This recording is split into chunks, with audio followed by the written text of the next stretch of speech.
And watching Justin Bergman win the last one that he played in, not the shootout, but he won the Open. And I have to say, I've been very impressed with Justin Bergman as a player. Really cool. Justin took a few years off from pool, and he's become reinvigorated with Ultimate Pool USA. And I feel like this is the type of pool that suits him. I think he enjoys it. He's told me himself he enjoys it.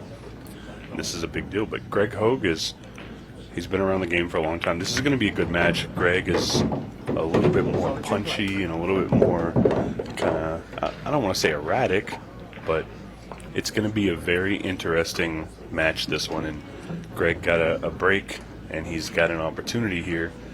This is the very first rack of the Arizona Shootout, and it is going to be a very good one.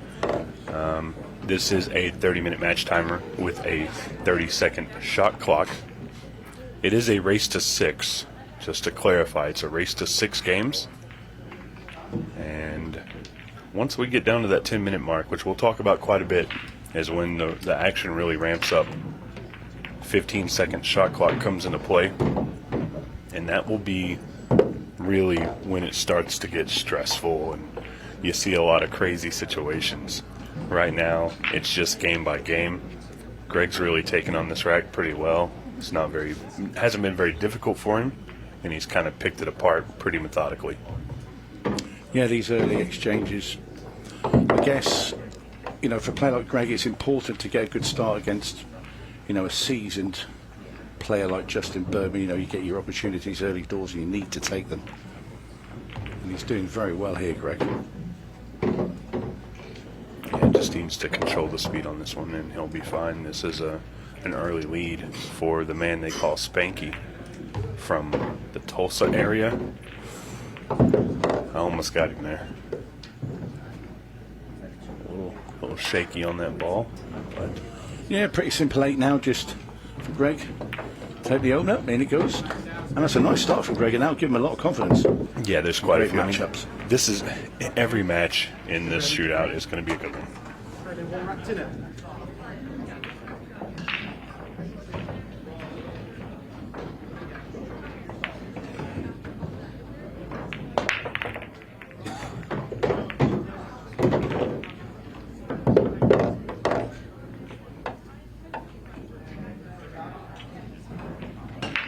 Well, and that was an interesting break here. Everything kind of lined up. This is not really the start that Justin wanted. See what he can do with it. He seems scratching his head there as he looks around the table, and even myself looking at that, it's just a bit of a mess.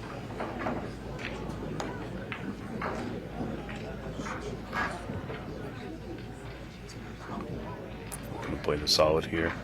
Yeah, it's probably his best option. Yeah, stripes are not very pleasant at all. So solids where Justin's attempting to head. Solids in play. Nicely made down the rail. I think the problem here is that he wanted to be either straight on the 1 or have angle on the 7, and I think he got in between. Yeah, I think he can play the 1 into the corner pocket and push the 7 out a bit here.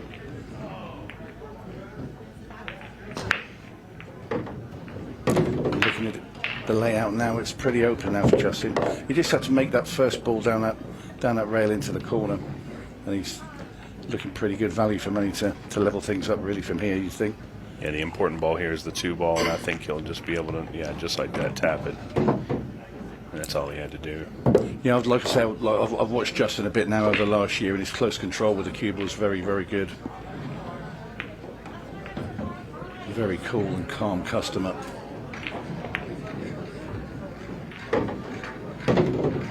Even over this format where it's quite a short race and obviously not much of a match clock, he still looks the calmest man in the room. Yeah. And again, the beginning of the rack looked a little dicey, but he was really able to spot that pattern out, figure out the best way to go about it. And he's going to tie this up at 1-1, I believe. We've seen crazier things happen, but this looks like a pretty easy out. Well, the only criticism I can give Justin is he's dropped his chalk on the floor twice during this run out. Apart from that, he's been super smooth. Well, you were telling me off yesterday for hitting the ball too hard. Softly, Tony, softly. Yep, that's it. Greg Hogue up. Rack number 3. Ball down. He's landed nicely on that 3 ball. So I think solids could be the order of the day for Greg. That first shot's most important right here. If you get this one, I think you get out.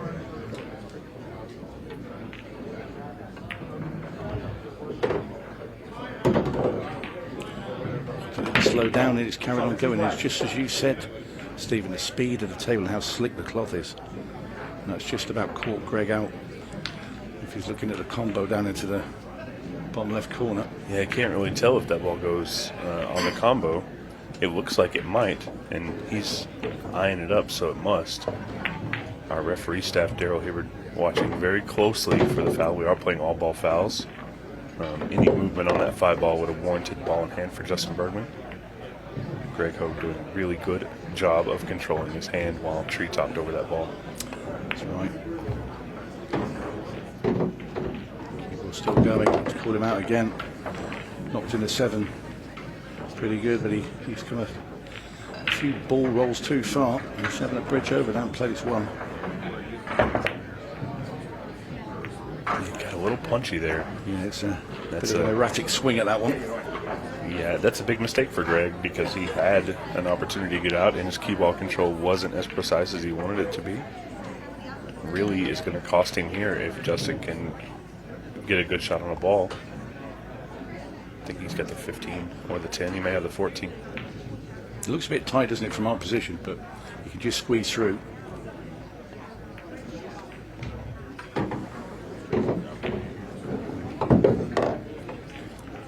Justin Bergman in great shape.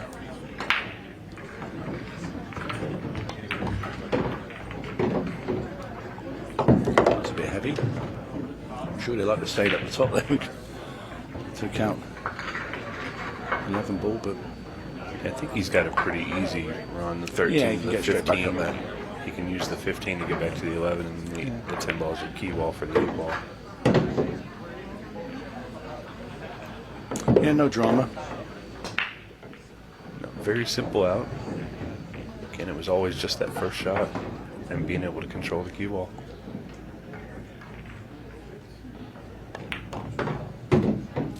It's just about perfect. Yeah, just a little bit of angle so he could come back out. Just hit it perfect. Well, this is going to be the first breaker serve, if you like. And that was all down to that miss from Greg there when he had to bridge over the ball. This will be Bergen 2 in a row. As he slots the 10 ball down the rail. And it's 8. And give Justin Bergman his first taste of the lead. And then he goes.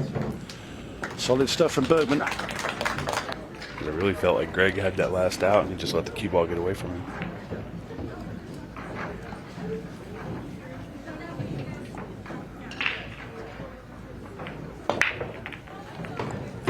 Watch out, 8 ball. 8 ball is in play in the shootout format. So you're going to be wanting to watch that 8 ball. We saw Justin make the 8 ball several times in Louisville. Did you? He had it dialed in. Absolutely had it dialed in.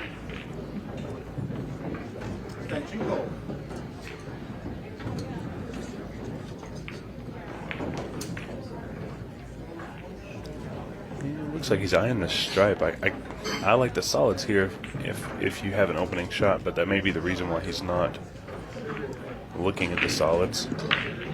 Yeah, that one's tough into the side pocket, so I think he should, like you say, he's opting for the guarantee of being on, well, would you believe it? And that's Scratch. That's a really big scratch for Justin there. Wow. A little uncharacteristic, and that should cost him this rack. Yeah, that's took me by surprise, certainly. And I know it's taken you by surprise, Steve. Was not expecting that, especially with the sort of unblemished start that Justin Bergman's made as well. Yeah, that was a big one. Yeah. That could be the story of this match, depending on what happens. Well, I'm sure Greg Hogue can't believe his luck. Ball in hand. He's also on the solids now that, as you said, they were your preferred choice at the start of this rack. And what if Justin Bergman's now thinking he wish he maybe taken on that one ball into the side pocket? Because this frame looks to be all over.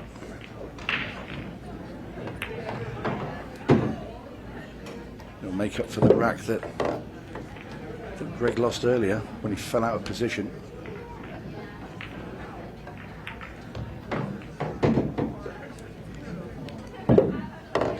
That's just about where he wanted to be onto this one ball. Comes up now for the 6. Be happy with straight on this. He can just draw the cue ball back, play the 8 into the top right corner after this 6 ball. Yeah, that's a really, really big moment there. And that's one that you might see us talk about quite a bit, depending on how this match continues to roll, is that scratch by Justin. Yeah. Surprised he didn't draw the ball back there, Greg. Obviously he stopped the white dead. I think he's probably worried a little bit because he's overrun that cue ball a little bit to start with and opted for the shot into the side pocket, but never the matter. It's all level. Yeah, that's a really big one, and not only that, but even if Justin hadn't scratched, he missed the ball. Which, again, it wasn't the easiest shot, but it also wasn't the toughest shot. I think just a little lapse of concentration there cost him, and it's going to cost him the rack. And now Greg Hogue gets the break. Chance to take the lead. It's been a bit of a seesaw start after a very smooth start by both players, and then now we've seen a mistake from each of them. And these shootouts, this is how it tends to go, doesn't it? I mean, you must have played quite a few shootouts in your time, Stephen. Oh, I haven't played any under these big lights, but I do love the style of it. The cutthroat. Yeah, it's very, very fast paced, and it really makes the players have to be aware of multiple things: the match clock, the shot clock, all that stuff. You don't want to go to a 6-ball shootout. What a break! How many balls in that top left-hand corner? 4 balls he's made in the same corner. And the question is he have an opening shot? And I think he does. Well, he has the 3 ball down the line into if he wants the solids. I also think he has the 14 or the 1. I think I like the stripes. You like the long 14 ball into the bottom corner. Well, I don't like that shot, but I like the stripes. I think it's worth trying. Yeah, I was going to say, because you're going to have to take that shot, in which you wow. When Greg Hogue shoots, he makes 5 or 6 balls in a row, all at the same time. He's made 4 balls into the top left-hand corner of his break. And he's just made 2 balls in one in his bottom corner in his first visit to the table. So he's only got 2 stripes to get rid of now, and the 8 ball to win the frame. Oh, what a nudge. Yeah, and again, his cue ball hasn't been great, but he's getting out of the situations that he's in, for the most part.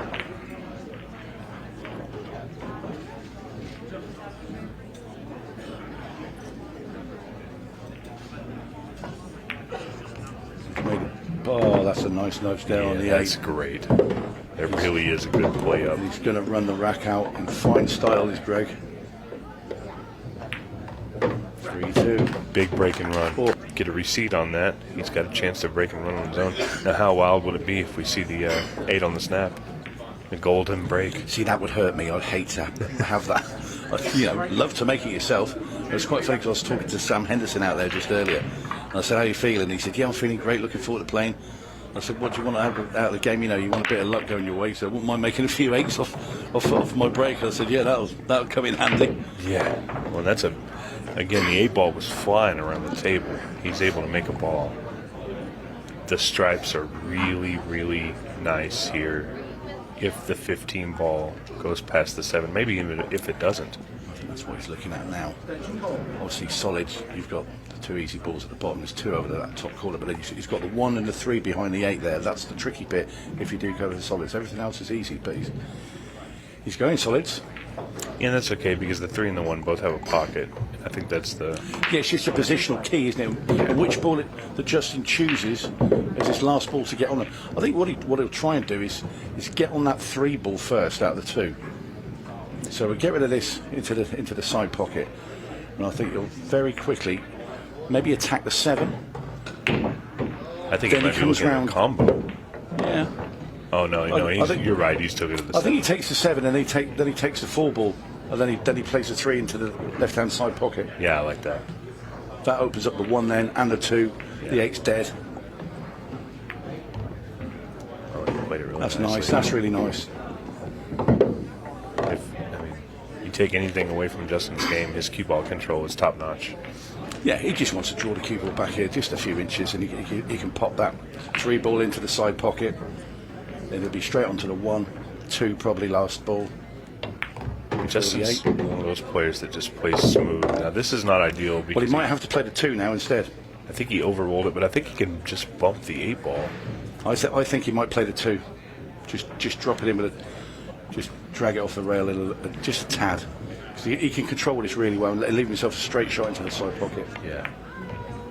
That's much better. Yeah. You're 2 for 2 on those calls. I like it. Love you too, Stephen. But he's done the hard work here, Justin. Had a slight reroute, but doesn't matter. He's getting the job done. Yeah. This is a good break and run if he can get the out. You see, with that run out, you always left yourself, or the way Justin left himself, he always left himself an escape route. So if he did fall over, there was another option, and he's played that really well. Yeah, absolutely. And another good rack. This has been a juicy start. Yeah, 3 racks each. It's been a lot of fun so far. We've had some fun. We have. 3 racks all. So Greg to break us off. Rack 7. How's he going to respond?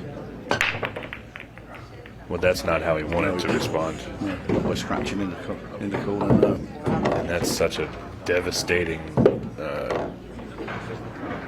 hazard to have happen to you because he's playing the ball so well on that last break and run, and then you turn around and scratch.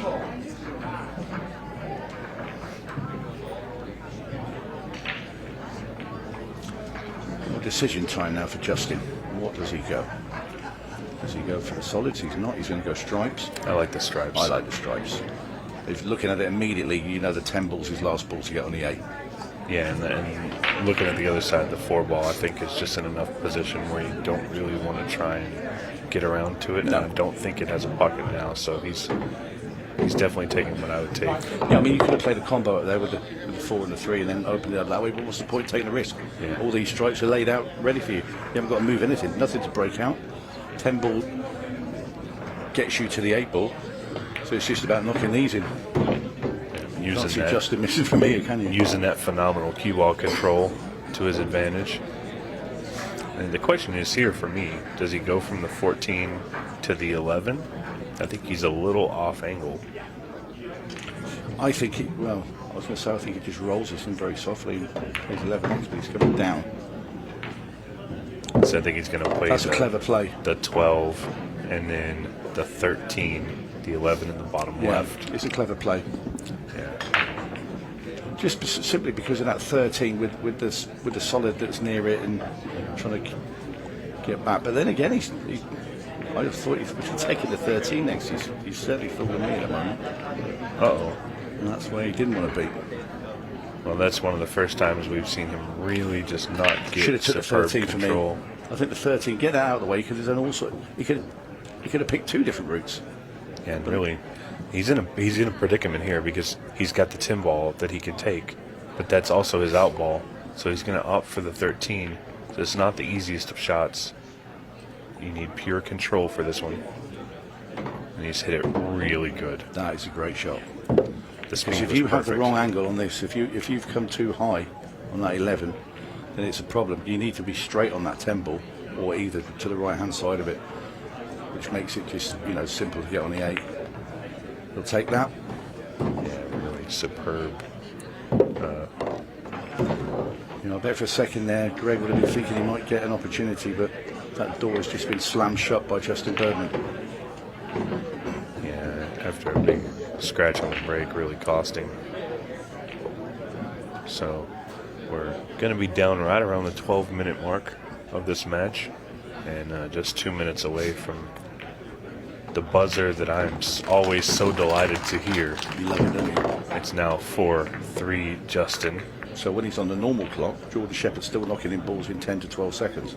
So he's not bothered because he plays very, very quickly. Yeah. What Jordan does, after his break and he's made a ball, looks at his plan, he'll stand there, use his extension, make his plan, and then he goes, and that's it, and he just doesn't stop. Yeah, Justin is not bothered by the shot clock when it drops down, but Greg Hogue might not play as well under that shot clock. I don't really know. Depends how used to it you are and how often you've played it. And Justin almost scratched. Greg was ready to jump up out of his chair, but He didn't make a ball though. when he took another look at it with no ball down and the cue ball sitting in that corner pocket, this is not the easiest of runouts. No, doesn't look to be a clear shot. Everything's on a combo. There's a combo down into the bottom left-hand corner. There's a long 11 ball into the... He might have the 2 ball in the side or the 4-7 combo. That's what he's looking at. They're all a tricky... Well, you had to play that very quick. Play the combo very well. You don't want to be shooting a combo when the shot clock's going down. You don't know. And he hasn't used his extension as far as I'm aware. I don't think anybody has yet. No, I don't think so. Do you know they've got it?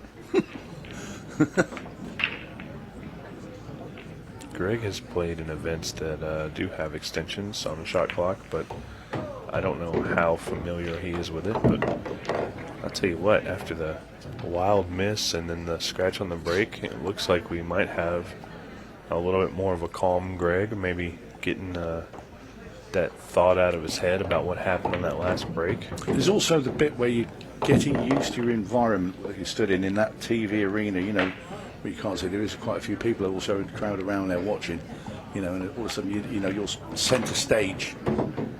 You know, you're in front of the cameras, and when does that creep in if you're not used to it? You know, Justin's well used to it. Yeah. But will it come to affect Greg? I don't think it does. He's been pretty good here. You know, if it does affect him, he doesn't show it very much. No, he doesn't. And this is a pure what I wanted to see. We are literally seconds away from the buzzer. This will be the last shot made on a 30-second shot clock, and we're going to be tied 4-4. They couldn't have timed it any better, could they? No. And the cue ball's going to stop. This would be a big upset though if Greg was to win this match. And he's made ball. He's made a couple. Another one, is it? What's he got? Well, and this is the one situation where we might see some time run down, because that 4-14 is not ideal for either player. Well, the 14, I think, will go. It's just, but he needs to get. He can't get a strike, so he has to take the 6 and play solid. So now, will the 4 ball go off the side rail into the 14 and squeeze up into that corner? It's possible. With the new felt, it's slick. It promotes the ball going in. Greg using his extension there, and now down with just 5 seconds to shoot. We're about to get a little dirty here, Tony. Yeah, I mean, this is not a great,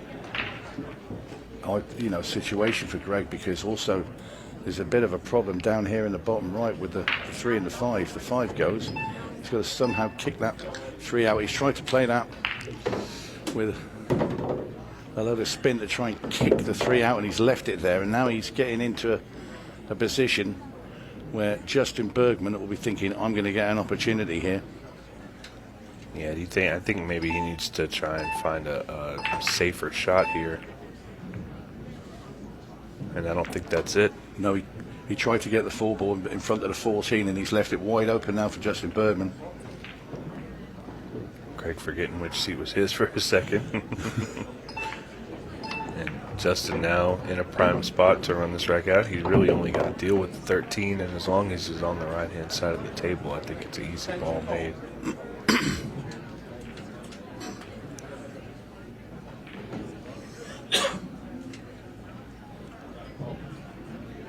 Yeah, like you say, Stephen, it's the 13. He's going to get rid of it now as well. Yeah, take your problem ball as soon as possible. Very wise That's to how you do play. so.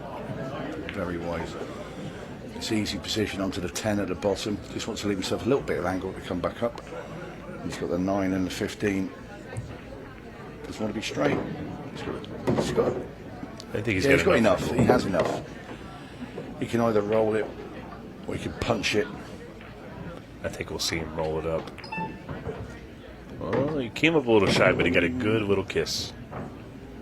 So, 15 in the corner, 9 in the side. There you go. Oh, look at this. He just wants to get the cue ball away from that rail a little bit. That's perfect. Smoothly done by Justin Bergman. You know, a little bit of a crowd reaction out of that one. They like that. Well, it saves the time of trying to get the rest out, and I didn't like playing with that when I did play, so I'd have probably opted for that sort of shot as well. Well, and you're going to see Justin Bergman get to the hill first as soon as this 8 ball falls in the pocket.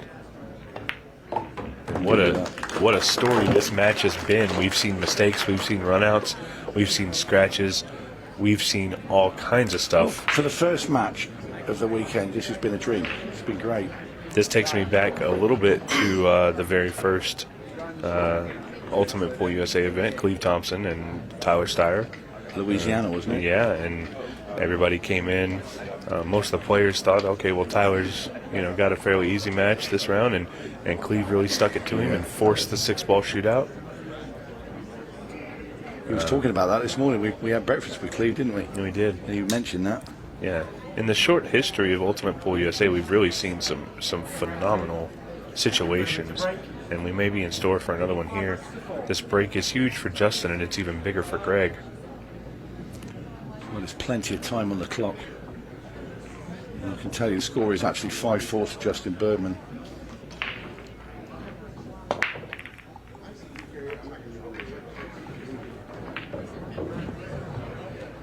Well, that really is a big break there for Justin being able to make that ball. Extension call.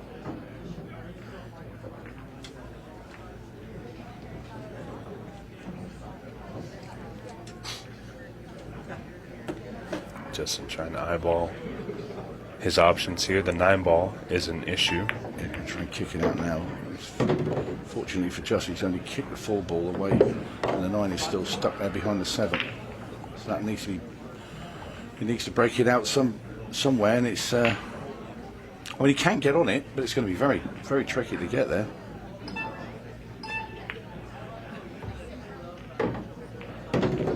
Well, he's got on it, but it's not an easy shot. Cue ball's running straight into that 7. So in this shot, he could probably make the 2-ball. What he'll do is use the 7 as the buffer to bring the cue ball back up into the middle of the table. So he does make the 7 as well, which is fine. Greg, an appreciative tap on his leg. And the match is there for Bergman. Take no notice of that scoreline. It is 5-4 to Bergman. Yeah, he is on the hill. Uh-oh. I don't think he can see the 11 to cut it. I think he's tree-topped over the 8-ball to shoot the 10-ball.